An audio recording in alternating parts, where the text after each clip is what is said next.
Tonight on a Great American Panel, he, a former Deputy Assistant Secretary of State, Fox News contributor, USA Today columnist, even changed his shirt, suspenders, and tie from the Five. Beckel is here.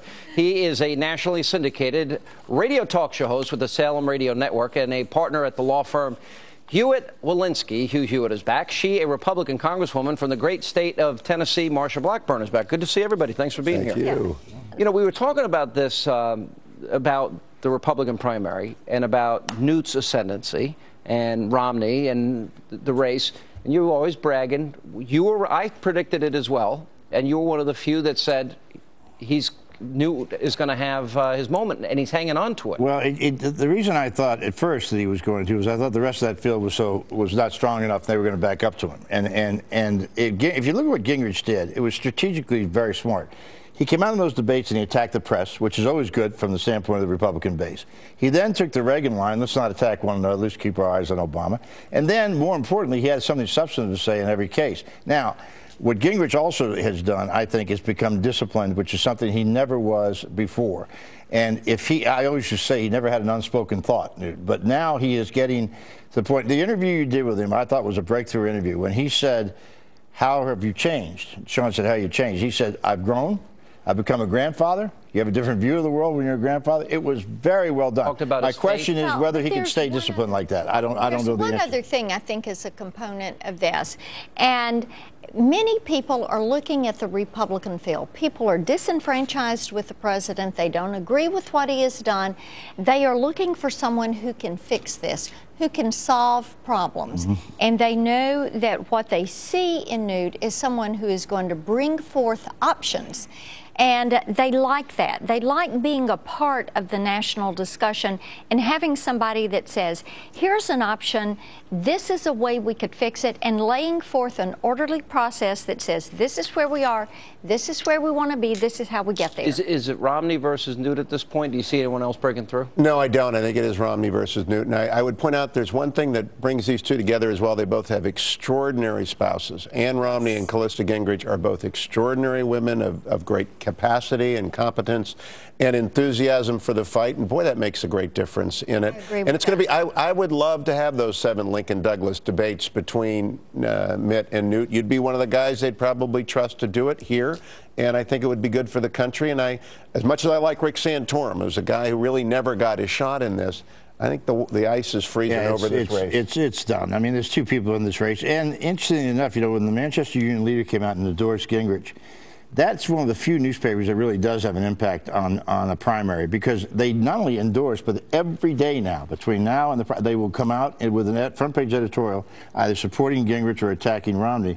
And interestingly enough, when Gingrich came out with his comment about illegal immigrants, and everybody jumped and said, that's terrible, it's terrible, it's terrible. Well, it turns out that Romney said pretty much the same thing. And I also think Newt understands the demographics of this country, knowing full well the Republicans cannot go into a general election. I heard him on radio today, and I asked him about that. I said, because he also talked about English should be the official language of the country. Right. He also said that we've got to secure the border first. I said, did you prioritize those things? And he said, yeah, I won't talk about the people that have been here 25 years that work and pay taxes and go to church until we secure the border. He didn't say that in the debate. Would that help him, do you think?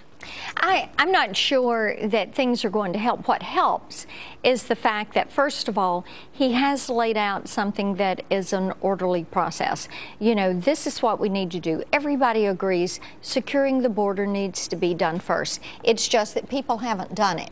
And if he says, this is how we can do it, this is how we reform ICE, this is how we reform the immigration process, this is how we deal with the H-1B visas, people are going to be more open to listen to the whole thing. Let me ask you this question. He has decided that if Obama chickens out of those debates, the Lincoln Douglas debates, if he were to get the nomination, and I think Romney he's stayed on top of these polls. I think he's got huge infrastructure. And I know large base of support.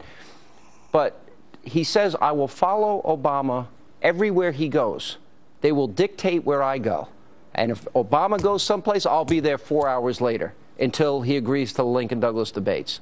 Does Obama have to cave? at some point? Yeah, it's a great tactic because the center right is looking for a combative president out there to go after the president. But I think you're onto something. I think Governor Romney will be the nominee. I think Newt Gingrich is going to make him a better nominee. I think it's going to make it a much better, much more impressive display of ideas. I think this, especially with proportional. But there's a technical side. You know, in Ohio, you got to turn in your petitions on December 7th. Yeah. I don't think Newt Gingrich makes the ballot in many of these states unless he's got an army of, Bob, you know, you ran. But interestingly enough, he's picked out congressional districts like Ohio, southern Ohio, where there's some very conservative Republicans. He's filed there. You know, he's not going to file. Look, Romney's got, this is Romney's problem. One, I don't think he's got a broad base of support. He stayed at 25% across the board in the polls. Yeah, but that's strong in a No, but it's really not. A front runner this far out from Iowa generally tends to solidify in the mid-30s to 40. Okay, you got to get out of here? Yeah, I do, but I was trying to do it I'm subtly. trying to be nice about this. I went like this. That means wrap up your thought. Okay, fine. I have had an unspoken thought. I'll get back to this because I think it's an interesting topic. It's American panel, straight ahead. You are totally brainwashed. You were dropped on your head as a kid. You steal that line from me. I do it because you throw it at me every week, so I'll beat you to the punch. From me. Are we on the air? Tim Tebow's 5-1 since he's taken over as quarterback. Why is he being attacked almost daily? Because he expresses his faith, says he's a Christian. Well, you know, I mean, what does he need, you know, to be seen as cool? Does he need, let's see, a nose ring, tattoos, hang out at Occupy Wall Street? Well, why is there such this? You have free reign on conservative women to attack them. Black conservatives, African-American conservatives can be attacked. Christians like Tim Tebow can be attacked. Why? Why are people free to do this? You can't attack liberals without being, you know, excoriated by the media. You attack me all the time.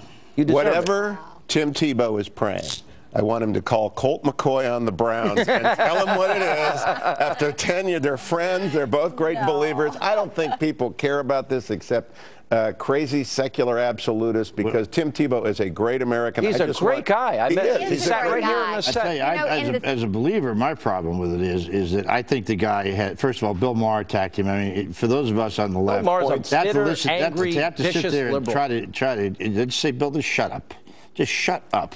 But in any event, I didn't like the idea that his fans took Jesus and put it on the back of their jerseys.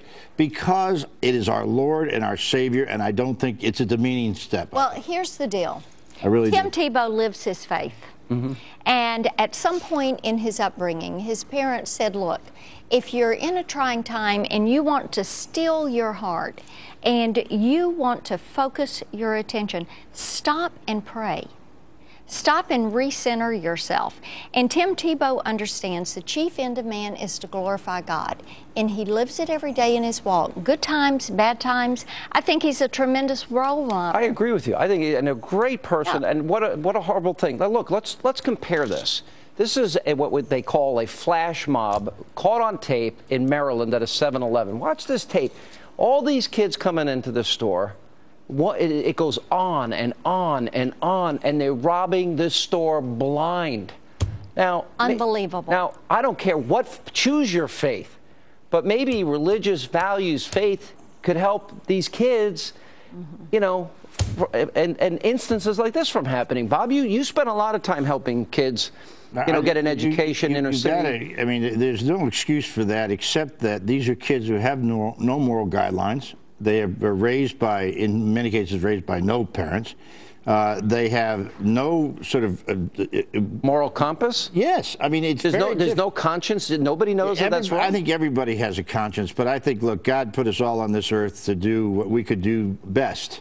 And we're put through trying times. These kids have been put through trying times. So if I'm the DA and I would get everybody's face and identify them and try all of them, would I be doing the right thing? Bring them and their parents into court. Every one of them. But their parents are non-existent. That's the problem. But it would be a great thing. Make these kids make restitution for this. Good point. And have them and their parents, they all have someone who is responsible for them. And you know what, Bob? It would be a great thing if they had give them some education. That's exactly right. Give them a mentor. Or a dad tonight, someplace in America, a black child is going to be born to a crack mother. She never should have had that kid. Tonight, somewhere in America, a white kid's going to be born to a wealthy family. Do you think they've got an equal shot at American dream? Absolutely not.